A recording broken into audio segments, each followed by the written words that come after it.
Assalamualaikum warahmatullahi wabarakatuh. Bismillahirrahmanirrahim. Alhamdulillahirrabbilalamin. Segala puji bagi Allah Subhanahu wa Ta'ala yang telah memberikan kita nikmat iman dan Islam sehingga kita bisa berkumpul di kelas ini dalam keadaan sehat walafiat. Salawat serta salam marilah kita sampaikan kepada junjungan kita Nabi Muhammad SAW, keluarga, sahabat, dan para pengikutnya hingga akhir zaman. Anak-anak sekalian, pada kesempatan kali ini kita akan mempelajari materi yang berjudul Meyakini Kitab-Kitab Allah menjadi generasi pecinta Al-Quran yang toleran. Materi ini sangat penting untuk kita pahami sebagai umat muslim karena termasuk di dalam rukun iman. Sebelum kita memulai pelajaran, marilah kita berdoa terlebih dahulu agar ilmu yang kita pelajari hari ini dapat bermanfaat dan menjadi berkah bagi kita semua. Silahkan dipimpin berdoa. Berdoa dimulai. A'udzu billahi minasyaitonir rajim. Bismillahirrahmanirrahim. Raditu billahi rabba wa bil islami dina wa bi Muhammadin nabiyyan wa rasula. Rabbi zidni ilma warzuqni fahma. Amin ya rabbal alamin. Baiklah anak-anak, mari kita mulai penjelasan materi tentang iman kepada kitab Allah. Sebelum kita mulai, Ustazah akan menyampaikan beberapa tujuan pembelajaran kita pada kali ini. Adapun tujuan pembelajaran kita yang pertama adalah siswa mampu menjelaskan makna iman kepada kitab-kitab Allah dengan benar serta memiliki rasa ingin tahu terhadap sejarah kitab-kitab Allah dan terbiasa membaca Al-Quran setiap hari. Tujuan pembelajaran yang kedua adalah siswa atau peserta didik dapat menjelaskan cara mencintai Al-Quran dan cara membangun hubungan dengan orang yang beriman kepada kitab terdahulu dengan benar, serta memiliki perilaku terpuji dan bersikap toleran terhadap perbedaan dan memiliki adab terhadap Al-Quran.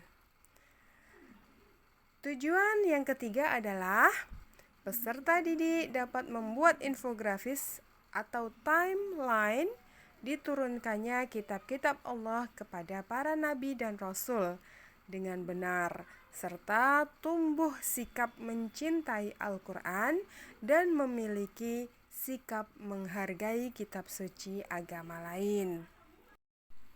Mari kita sama-sama simak infografis berikut ini. Anak-anak sekalian, sebelumnya Ustazah ingin bertanya kepada kalian semua. Kira-kira kenapa ya Allah tidak mewahyukan kitab kepada semua nabi? Ada yang tahu jawabannya? Betul sekali, bahwa semua nabi itu mendapatkan wahyu untuk diajarkan kepada umatnya, sebagaimana yang kita ketahui bahwa tidak semua nabi itu rasul. Rasul mendapat wahyu berupa kitab untuk diajarkan kepada umatnya, sedang nabi tidak berkewajiban menyampaikan kepada umatnya. Anak-anak, sebelum kita membahas lebih lanjut arti iman kepada kitab-kitab Allah, Ustazah akan menyampaikan arti iman itu sendiri. Iman secara bahasa artinya adalah pengakuan atau al-iqrar yang melahirkan sikap menerima atau al-qabul dan tunduk atau al-izyan. Secara istilah, iman berarti membenarkan dengan hati, mengikrarkan dengan lisan, dan membuktikan dengan perbuatan.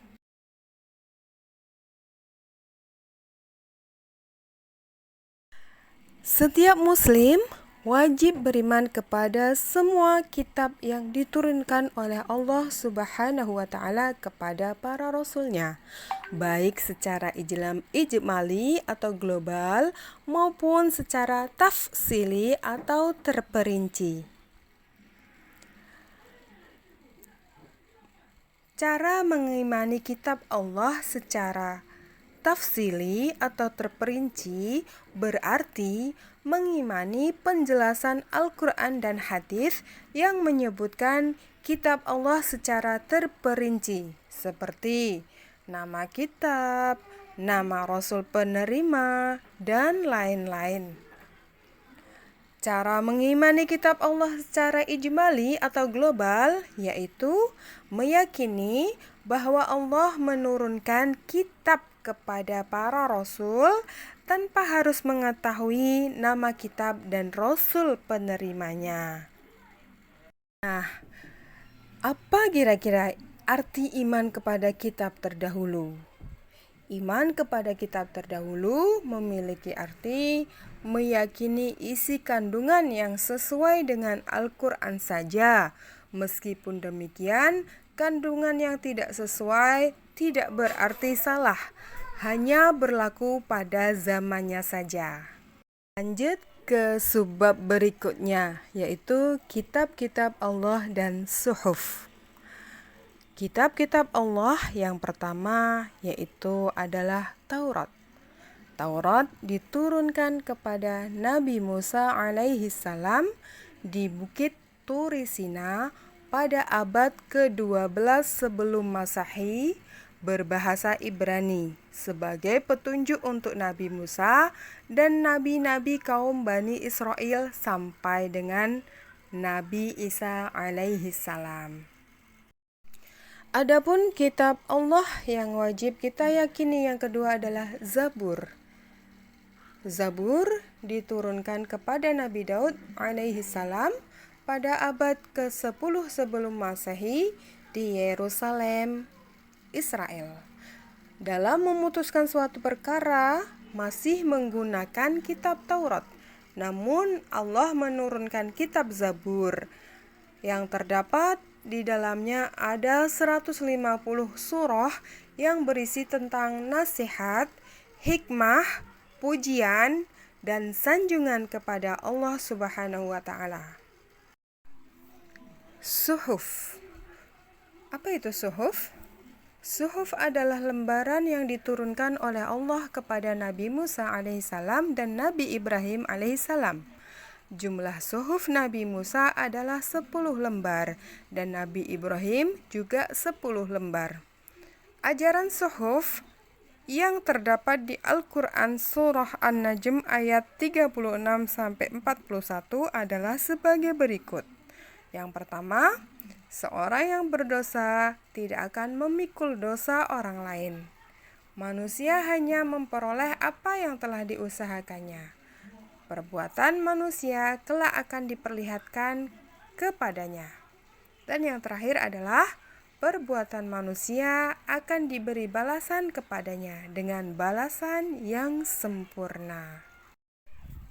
Kitab Allah yang wajib kita imani yang terakhir adalah Al-Quran, yaitu merupakan wahyu Allah yang terakhir diturunkan kepada Nabi Muhammad SAW sebagai penyempurna kitab-kitab sebelumnya.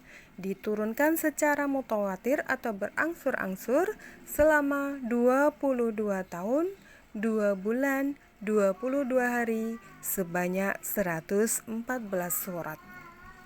Menjadi generasi pecinta Al-Quran. Sebagai muslim yang baik, hendaklah kita meyakini Al-Quran sebagai pedoman hidup kita. Kita harus senantiasa meneladani Nabi dan para sahabat dalam mencintai Al-Quran. Membaca Al-Quran adalah tangga utama bukti kecintaan kita terhadap Al-Quran. Membaca pun tidak asal membaca. Membaca dengan kaidah tajwid yang berlaku. Bukti kecintaan selanjutnya adalah memahami artinya. Tahapan berikutnya adalah mentadaburinya. Dan yang terakhir adalah mengamalkannya dalam kehidupan sehari-hari seperti berkata jujur, bertanggung jawab, dapat dipercaya, menghargai perbedaan, menghormati orang tua, dan sikap mulia lainnya. Hubungan dengan umat yang beriman kepada kitab terdahulu. Pada masa Nabi Muhammad SAW memerintah di Madinah, Nabi berhubungan baik dengan orang-orang ahli kitab atau umat yang beriman dengan kitab terdahulu. Nabi tidak memaksakan kehendak untuk mereka masuk Islam. Nabi memberikan hak dan kewajiban yang sama. Namun, Nabi juga memberikan hukuman terhadap orang yang keluar dari kesepakatan, sehingga hubungan sosial politik dapat berjalan dengan harmonis. Hubungan harmonis di antara orang yang beriman kepada kitab Allah dapat diwujudkan dalam perilaku yang saling menghargai perbedaan, saling menghormati antar sesama, saling bekerja sama dan berkolaborasi dalam membangun masyarakat. Demikianlah materi kita pada hari ini. Semoga memberi manfaat untuk kita semua. Terima kasih atas perhatiannya. Billahi taufiq wal hidayah wal afu minkum. Wassalamualaikum warahmatullahi wabarakatuh.